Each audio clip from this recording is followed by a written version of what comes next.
ఫాతిమా గారు, ఒక వ్యక్తిని అణిచివేయాలంటే, ఒక వ్యక్తిని జైల్లో పెట్టాలంటే ఇన్ని రకాలుగా ప్రభుత్వం కుట్రలు చేస్తుందా అని అనిపిస్తోంది.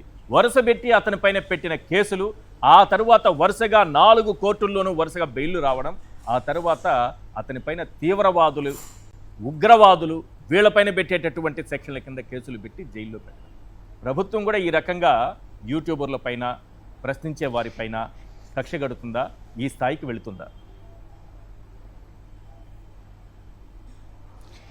ఈరోజు మన రాష్ట్రం మొత్తం కూడా right to speak and freedom of speech అనేది లేదు.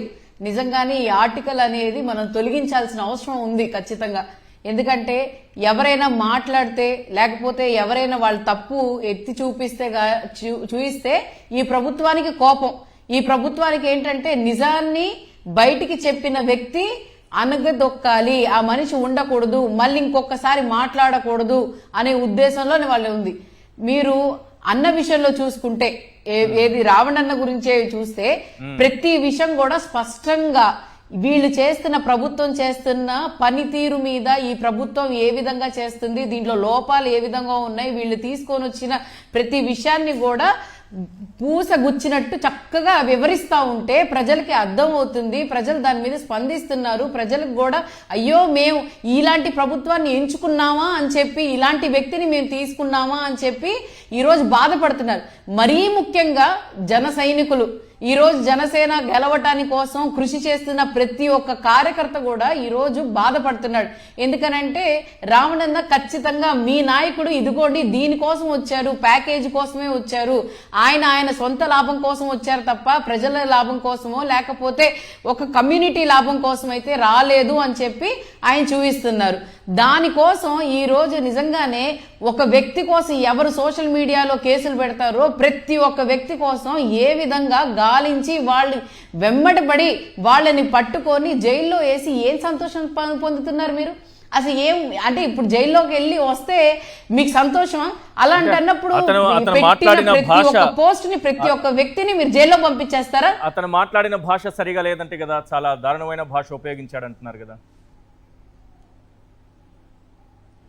ఈయన మాట్లాడిన భాష దారుణమైతే మీ సంబంధించిన మీ కార్యకర్తలో, మీ సోషల్ మీడియాలో ఇంకా దారుణమైన పోస్టులు పెడుతున్నారే, ఇంకా హీనంగా మాట్లాడుతున్నారే, మరి అవి తప్పు కాదా? ఇది తప్పు అయితే వాళ్ళని కూడా జైల్లో వేయాలి. వాళ్ళనే కాదు, వీళ్ళు మినిస్టర్లు వేయాలి, వీళ్ళు సీఎం గారిని అందరినీ వేయాలి. అలాంటప్పుడు ఎందుకంటే వాళ్ళ ఆలోచనల నుంచే కదా వీళ్ళందరు కార్యకర్తలు మాట్లాడుతుంది. ఈరోజు మీరు ఆయన మీ ఒక మాట చెప్తున్నాను చూడండి, మీ ఆలోచన విధానాన్ని బయటికి తీసుకొని వస్తున్నారు, మీ మీద కాదు. ఒకవేళ మీరు గతంలో అంటే మీరు ప్రతిపక్షంలో ఉన్నప్పుడు మీ విధానం ఎలా ఉంది? నేను ప్రశ్నిస్తాను, నేను మాట్లాడతాను, తప్పు జరిగితే దాని మీద ఖండిస్తానని చెప్పారే, మరి అదే విధానం ఈ రోజు ఏమైంది అని అడుగుతున్నాం మేము. ఈ రోజు ఆ విధానాన్ని అడుగుతున్న వాళ్ళ మీద ఈ రోజు మీరు కేసులు పెడుతున్నారు. వాళ్ళ మీద ఉన్న శ్రద్ధ ఈ రాష్ట్రం బలోపేతానికి కానీ, ఈ రాష్ట్రం అభివృద్ధి కానీ, ఈ రాష్ట్రానికి ఈ రోజు నిజంగానే చీకటైన రాష్ట్రంగా మారింది. ఎక్కడా కూడా ఏ విధమైన కూడా లా అండ్ ఆర్డర్ సక్రమంగా పనిచేయట్లేదు. లా అండ్ ఆర్డర్ ఎవరి మీద పనిచేస్తుందంటే సోషల్ మీడియాలో ఎవరైనా పోస్టులు పెడితే వాళ్ళని జైల్లో వేయటం. నిజంగానే ఎవరెవరు లా అండ్ ఆర్డర్ చేతిలో పట్టుకొని ఈరోజు చంపిన వాళ్ళు, రాషిద్ని చంపారే, మరి ఇప్పుడు దాకా వాళ్ళ మీద ఏం చేశారని అడుగుతున్నా. ఫస్ట్ ఒక కార్యకర్తని చంపారు, ఇప్పుడు దాకా కూడా ఆ కేసు గురించి ఎవరు కూడా మాట్లాడలేదు. మరి ఏంటి దాని అంటే చంపిన వ్యక్తిని రోడ్డు మీద వదిలేస్తారు. ఈ రోజు సోషల్ మీడియాలో ఏదో పోస్ట్ పెట్టాడని చెప్పి వాళ్ళని తీసుకొని జైల్లో వేస్తారు. ఎంతమందిని ఇలా తీసుకొని జైల్లో వేస్తారు? మీకు జైళ్ళు సరిపోవు, కావాలంటే జైళ్లు కట్టుకోండి. అమరావతిలో నాకు తెలిసి ఆ ప్రాంతంలో అన్ని జైళ్లు కట్టుకోండి. అలాంటప్పుడు ఏమవుద్దంటే ఎంతమంది పోస్టులు పెడితే వాళ్ళందరినీ తీసుకొని జైల్లో వేయండి, పర్లేదు, ఇబ్బంది ఏం లేదు. జైలుకి వెళ్ళి బయటకు వచ్చిన తర్వాత ఇంకా బలంగా మారుతారు అందరూ కూడా, ఎవరు కూడా తగ్గరు. ఎందుకనంటే మీరు వాళ్ళు మాట్లాడుతున్న నిజాన్ని. ప్రాణాపాయం ఉందనుకుంటున్నారా రావణ్కి? అతను చెప్తున్న మాటలను బట్టి చూస్తే వీళ్ళు పెడుతున్నటువంటి కేసులు, తిప్పుతున్న పోలీస్ స్టేషన్లు, వరుసగా తీసుకెళ్లిపోతున్న విధానము, దాడులు, పోలీస్ స్టేషన్ల పైన దాడులు కాదు. ఆయన తను చెప్పింది నిజం. ఎందుకనంటే సాయి కృష్ణని ఒక లాకప్ డెత్ చేసి మాయం చేశారే, మరి ఈ వ్యక్తిని బహిరంగానే తీసుకెళ్లి లోపల తీసుకెళ్లి ఏమో చచ్చిపోయాడు అంటే, లేకపోతే రోగం వచ్చి చచ్చిపోయాడు అని అంటే, లేకపోతే ఇదిగోండి తనేమో తినకుండా హంగర్ స్ట్రైక్ చేసి చచ్చిపోయాడు అని ఏదో క్రియేట్ చేసి చంపేస్తారు కూడా. వీళ్ళకేం పోయింది? చావులతోనే కదా ప్రభుత్వాలు వస్తుంది వీళ్ళకి. ఎవరైనా చంపితేనే కదా వీళ్ళు ప్రభుత్వం ఫామ్ చేసుకుంటుంది.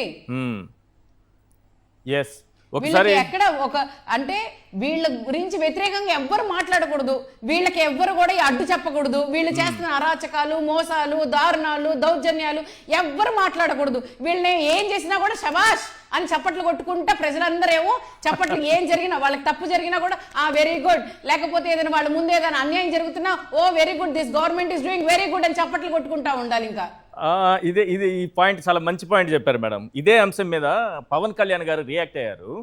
ఆయన ఏం మాట్లాడుతున్నారంటే, గత ప్రభుత్వంలో నేను ఏదో బూతులు తిట్టానంటే గత ప్రభుత్వాన్ని, ఈ విధంగా అణిచివేతలు కేసులు పెడుతుంటే నేనేం నవ్వుతూ శభాషణాల మిమ్మల్ని బూతులు తిడతాను అని చెప్తున్నారు ఆయన.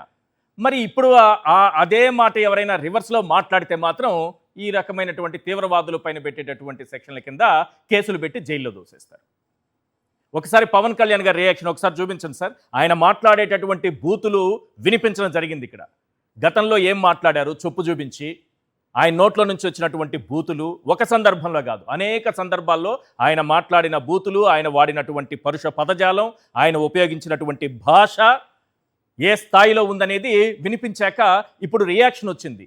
ఏమంటున్నారో ఒకసారి వినండి, మళ్ళీ ఆయనకే అప్లై చేయండి, లేదంటే ఈ ప్రభుత్వానికి అప్లై చేయండి. సార్ గారు చెప్తున్నది విని ఒకసారి ప్లే చేయండి sir. Line and length, party line and length మీకు తెలుసా? మీకు తెలుసు కదా నేను ఎంత మాట్లాడుతాను. నా లైన్ అండ్ లెంత్ మీకు అర్థం కాదు. నేను ఎప్పుడన్నా బూతులు పెడుతున్నా? ఏదో ఒకే ఒకసారి ఏదో కొడుకులారా ఒక పదం మాట్లాడాను ఒకే ఒకసారి. దానికి ఈ మధ్యన వాళ్ళు బాధపడుతున్నారు, ఇదివరకు నువ్వు బూతులు మాట్లాడావంటే. కరెక్ట్, ఎప్పుడు మాట్లాడా? మీరు 18 మందిని మీరు జైలు వేసి తొక్కి మమ్మల్ని రాత్రులు పగలు హింసించి, ఇంకా మాకు 2.5 సంవత్సరాలు 3 సంవత్సరాలు మీరు హింస చూపించిన తర్వాత అప్పుడు చేయాల్సి వచ్చింది తప్పలా. అప్పుడు కూర్చొని శాంతి వచ్చిన చెప్పండి సంతోషం అండి, చాలా ఆనందంగా ఉందని మీరు తిట్టినందుగా చెప్తాం. అదే చేస్తాం.